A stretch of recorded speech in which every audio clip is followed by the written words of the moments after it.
बिस्मिल्लाहिर्रहमानिर्रहीम। इंटरसेप्ट्स के हवाले से ये इंफॉर्मेशन हम इससे पिछले लेक्चर में जो लेक्चर नंबर 5A था उसमें अच्छे तरीके से पास आउट कर चुके हैं।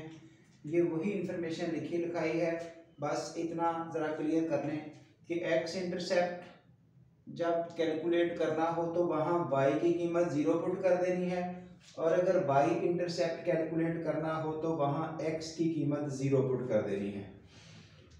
और वो यूज़ करते हुए आपने ये एक एग्जांपल ली है पेज नंबर 198 पर, जो हमारे ज़ाहिर स्मार्ट सिलेबस का हिस्सा है।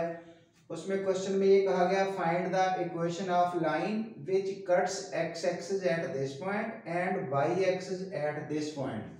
अब हमने वही बात ऊपर की है कि वो जगह जहां x एक्सिस को कोई लाइन कट करती है वो x इंटरसेप्ट है, जहां y एक्सिस को कोई लाइन कट करती है वो y इंटरसेप्ट है। तो ये देखिए, x एक्सिस को कट करती है at this point, it means ये x इंटरसेप्ट है, y वहां 0 होना था। जब y एक्सिस को यहाँ कट करती है तो ये y इंटरसेप्ट -4 है, x की कीमत वहां लाजमी 0 ही होनी थी। तो ये देखिए लिख दिया गया x इंटरसेप्ट 2, ये a की कीमत हो गई, y इंटरसेप्ट -4, ये इनको देखते हुए x इंटरसेप्ट 2 ये a की कीमत हो गई, y इंटरसेप्ट -4 ये b की कीमत हो गई। ये जो नाम दिए हैं कि x इंटरसेप्ट को यूजुअली a से डिनोट करते हैं और y इंटरसेप्ट को b से डिनोट करते हैं। तो अगर a और b x और y इंटरसेप्ट हों तो इक्वेशन ऑफ लाइन का ये फार्मूला है जो हम स्टार्ट में बता चुके हैं। जो 6 वेज हैं इक्वेशन ऑफ लाइन बनाने के, उनमें से 2 हमने अभी तक डिस्कस किए हैं। पहला तो बराए नाम था, दूसरे पर हमारा फोकस था y minus y1 equal to m into x minus x1, जिसके पीछे हम सर तोड़ कोशिश कर रहे हैं कि उसको अच्छे तरीके से याद कर लेना है, और हम याद कर भी चुके हैं तकरीबन, और उसी पे हमारी सारा बेस है। ये बाकी फार्मूले सारे बराए नाम पढ़े जा रहे हैं ताकि हमारा कंसर्न क्लियर हो कि ये चीजें मौजूद हैं बुक में। ये देखिए, अगर 2 इंटरसेप्ट मौजूद हो तो इक्वेशन ऑफ लाइन का ये डायरेक्ट फार्मूला है x over a y over b equal to 1। तो ये देखिए, हमने a की कीमत 2 देख ली, b की कीमत -4 देख ली। ये रही equation of line in intercept form. अगर इंटरसेप्ट मौजूद हो, a और b की कीमत पुट की, a की जगह 2, b की जगह -4, ये माइनस का साइन यहाँ आ गया। अब 4 आपका एलसीएम है, जब 4 मल्टीप्लाई करेंगे इस जगह पर 4 मल्टीप्लाई करेंगे x/2, इसी तरह यहाँ 4 मल्टीप्लाई करेंगे y ओवर 4, राइट साइड पर भी 4 मल्टीप्लाई करेंगे 1 से, तो वो 4 हो गया। ये देखिए, ये इससे कैंसिल हुआ और ये इससे कैंसिल हुआ, तो आपको ये इक्वेशन बनी हुई नजर आ रही है। यानी कि ये डायरेक्ट इंफॉर्मेशन यूज करने का रास्ता है। अगर कोई ऐसे इसको यूटिलाइज करना चाहता है सो इक्वेशन ऑफ लाइन आप बना सकते हैं बाया इंटरसेप्ट्स, लेकिन हम भागे नहीं उस फार्मूला से जो हमारी हेल्प करता जा रहा है, which is of this type y minus y1 equal to m into x minus x1। तो सेकंड नंबर पर हमने पढ़ा है, जिसकी अब तक हमने इतनी तारीफ की है कि यही काम है, इसी से हमारा मसला हल हो जाना है। तो ये देखें, नहीं मानते हम इसको, हमने नहीं यूज करना, ये हमने तो वही यूज करना है। ये सिर्फ इस मकसद के लिए तो पढ़ना है कि कोई एमसीक्यू पूछ लिया जाए, एक्स इंटरसेप्ट क्या होता है, इसका वाई इंटरसेप्ट क्या है, 2 इंटरसेप्ट फॉर्म में इक्वेशन ऑफ लाइन कौन सी है, तो हम ये फार्मूला पे टिक कर सकते हैं। वो चेंजेस यूं दे देते हैं ना, कभी ए उसके नीचे, बी इसके नीचे, कभी दरमियान में माइनस यहाँ दे दिया, कभी इधर -1 लिख के दे दिया, कभी इस 1 की जगह 0 लिख के दे दिया। इस तरह एमसीक्यू हमारे लिए टेंशनेबल होता है, सो हमें काम करना है। अब जब इक्वेशन ऑफ लाइन की बात आती है तो बिल्कुल नहीं, हमें नहीं जरूरत, लेकिन कर दिया है ताकि आपको ये पता चल जाए कि ये यूजेबल है। ठीक है जी, ये ले अपने किए हुए पर उसी पर आ रहे हैं। ये देखिए 2 पॉइंट मौजूद हैं, ये और ये।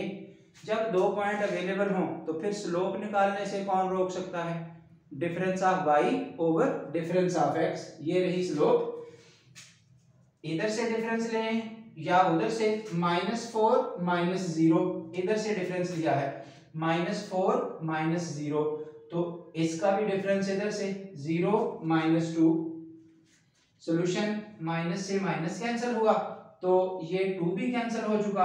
अब m = 2, स्लोप आ गई, तो पीछे क्या रह गया, जस्ट 1 पॉइंट, जिसको x1 y1 का नाम देना है। तो मेरे भाई दो हैं, एक ये है एक ये है, आपको तो एक चाहिए था, लगा लें जो सा मर्जी। इससे पिछले जो लेक्चर है उसमें यही बात कर चुके थे, एक क्वेश्चन के 2 पॉइंट अलग अलग लगा के नहीं दिखाए, जिसमें वो 10th का डी पार्ट था 4.3 का, बिल्कुल दिखाए। तो आप इसको लगाएं या उसको लगाएं, चले जी यही सही, ये बता दिया x1 y1 2 0 लगा लें, तो आगे हल किया, आपके पास ये रिजल्ट है जो हम उधर से निकाल चुके हैं, ये वाला हल करते हुए ये। So that's it. इसलिए इसमें हमें हेल्प करनी ही करनी है, इससे हम बिल्कुल नहीं भाग रहे। That's all. चलिए जी आइए, अब हमारे पास एक और क्वेश्चन है, ये 21 नंबर है 21 एक्सरसाइज का। इसमें कुछ एक दो और भी पार्ट पूछे हुए हैं, लेकिन अब कोशिश कर रहे हैं कि इंटरसेप्ट वाला काम खत्म किया जाए। ये कम से कम इंटरसेप्ट से रिलेटेड इंफॉर्मेशन आ रही है वो क्लोज करते जाएं। उसने ये इक्वेशंस दी हैं और हमें कहा है कि इनकी इंटरसेप्ट फॉर्म बना दें, इसकी इंटरसेप्ट फॉर्म बना दें, इसकी इंटरसेप्ट फॉर्म बना दें। दो क्वेश्चन अलग अलग हैं, दोनों ही हल किए जा रहे हैं ताकि प्रैक्टिस अच्छी हो सके। So just short level. हाँ जी, अब जितनी इंफॉर्मेशन आ चुकी है, जितनी प्रैक्टिस हो चुकी है, एक्स इंटरसेप्ट फाइंड आउट करने को कहे तो क्या करना है, पुट y = 0। ये नहीं, टू फाइंड एक्स इंटरसेप्ट, इसमें y की जगह 0 लगाया। जब y की जगह 0 लगाया तो ये हिस्सा खत्म हो गया, 4x - 2 = 0। इसको सिंप्लीफाई किया और फाइनली आपके पास ये आ गया 1/2, ये x इंटरसेप्ट आ गया। अच्छा जी, अब y इंटरसेप्ट निकालना है तो x0 लगा दें उसी जगह पर। जब यहाँ पर x0 लगाया, ये 0 × 4 0, आगे सब कुछ लिख दिया, यहाँ से 7/2 उधर शिफ्ट हो गया, y की वैल्यू 2/7, ये रहा आपके पास y इंटरसेप्ट। तो put the values x/a y/b = 1। ये देखिए ना, ऐसे कामों की खातर हमें क्वेश्चन वाले ने पूछ ही ये लिया कि इस इक्वेशन की इंटरसेप्ट फॉर्म बना दें, और यही से शॉर्ट क्वेश्चन है, तो उसको तो इस तरह की इक्वेशन चाहिए। तो अगर हम इस पे तकिया करके बैठ जाएं तो ऐसे हालात में हमारी मजबूरी है, इसलिए इन चीज़ों को पढ़ना नेसेसरी बनता जा रहा है कि ये ठीक है एक दफ़ा माइंड में हो, इनको कवर करें। लेकिन अगर ये ऐसी कंपैरिजन नहीं लगती, जस्ट इक्वेशन ऑफ लाइन कहते हैं, तो हमारे पास जिंदाबाद, उससे हम कहीं भी नहीं जा रहे। So that's all. अब ये सी पार्ट आप खुद हल करेंगे, ये माइनस वैल्यू उसी जगह छोड़ दी, इस माइनस को उठा के यहाँ नहीं लाना। ये बच्चे ऐसा करेंगे, इस माइनस को उठा के यहाँ लाएंगे, नो, ये प्लस ही रखना है, ये प्लस ही रखना है। वो कीमत b की है इस तरह से, ये कीमत a की है, उसको उसी स्टाइल से शो करना है। ये छोटी छोटी चीजें ध्यान रखने वाली हैं, जिस वजह से ये सॉल्व करके दिया है। हाँ जी, ये 26 आमतौर पर लॉन्ग पार्ट आता है, अगर कभी पूछा जाए। अब तक जो सारे शॉर्ट ही थे, तो ये नोट कर ले। क्वेश्चन क्या है, दो लाइनें बता दें जो इसके परपेंडिकुलर हैं, उनके इंटरसेप्ट्स का प्रोडक्ट 3 है। अब देखिए ना, इंटरसेप्ट्स के रिलेटेड इंफॉर्मेशन इकट्ठी कर दी है सारे लेक्चर में। जो ये वाली लाइन है और जो हमने बतानी है, वो दोनों आपस में परपेंडिकुलर हैं। ये रिक्वायर्ड लाइन इज, ये यही रखी क्योंकि इंटरसेप्ट की बात करनी थी, जिसमें ये एक्स इंटरसेप्ट है, ये वाई इंटरसेप्ट है। ये हम इन दोनों का प्रोडक्ट हमारे पास 3 बता दिया, ये जिस पर गुड लगा दिया गया, AB = 3, ये इस वजह से बना, दोनों का प्रोडक्ट, दोनों इंटरसेप्ट्स का प्रोडक्ट 3। एक इक्वेशन एक इधर से ला रहे हैं इस परपेंडिकुलरिज्म को यूज करते हुए। ये नहीं, इसको जरा तरतीब लगाया, y = समथिंग फॉर्मेट में, y = समथिंग फॉर्मेट में, ये बिल्कुल ये वाला कंसेप्ट है। y = mx + c, अगर याद हो तो जब इक्वेशन ऑफ लाइन शुरू की थी तो उस वक्त ये स्लोप थी, हमें स्लोप लेनी है। तो अब हमने क्या किया, y इक्वल टू दिस, इसको y अकेला कर दिया, बाकी सब कुछ दूसरी तरफ कर दिया। ऐसा करने के बाद फिर जो x के साथ वाला हिस्सा है वो m के सामने आएगा, इसलिए इसका नाम हो गया m1।